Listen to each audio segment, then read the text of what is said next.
ধন্যবাদ।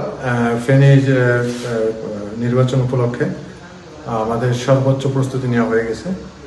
জেলা পুলিশের পক্ষ থেকে আমাদের ডিপ্লয়মেন্ট সব হয়ে গেছে। সমস্ত কেন্দ্রে আমাদের অফিসার ফোর্স চলে গেছে। মোবাইল যারা ডিউটিতে যারা নিযুক্ত তারাও কেন্দ্রে চলে গেছেন, এলাকায় চলে গেছেন।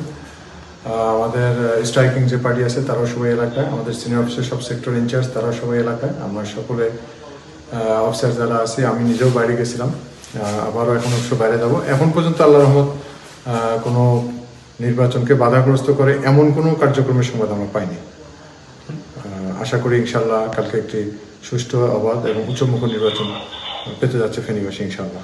প্রার্থীদের কাছ থেকে কোনো অভিযোগ আছে, স্পেসিফিক কোনো অভিযোগ কোনো এলাকা নিয়ে, কোনো কেন্দ্র নিয়ে?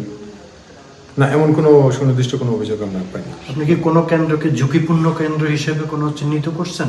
ঝুঁকিপূর্ণর বিষয়টা হলো যে এখানে আসলে ঝুঁকিপূর্ণ তো অনেকগুলো বিষয়ের উপর ডিপেন্ড করে ঝুঁকিপূর্ণ হয়। জি। তো আমাদের এখানে যেগুলো ঝুঁকিপূর্ণ হিসেবে যেগুলোকে ধারণা করা হয়েছিল সেগুলোর ব্যাপারে আমাদের আলাদা তো দৃষ্টিভঙ্গি আছে। তো আমরা সব কেন্দ্রকেই মনে করি গুরুত্বপূর্ণ, আমরা সব কেন্দ্রকেই গুরুত্বপূর্ণ মনে করি আমাদের ডিপ্লয়মেন্ট পলিসি প্ল্যানটা করেছি আর কি।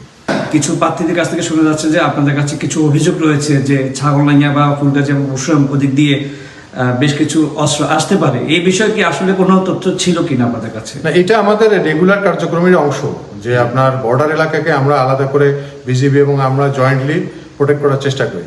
তো আজকেও যেমন সন্ধ্যা 7টার পর থেকেই আমাদের যে মোবাইল পার্টিগুলো আছে পরশুরাম, ফুলগাজী এবং ছাগলনাইয়া এলাকায় বিজিবির সাথে আমাদের জয়েন্ট চেকপোস্ট, সে কার্যক্রমগুলো অব্যাহত আছে।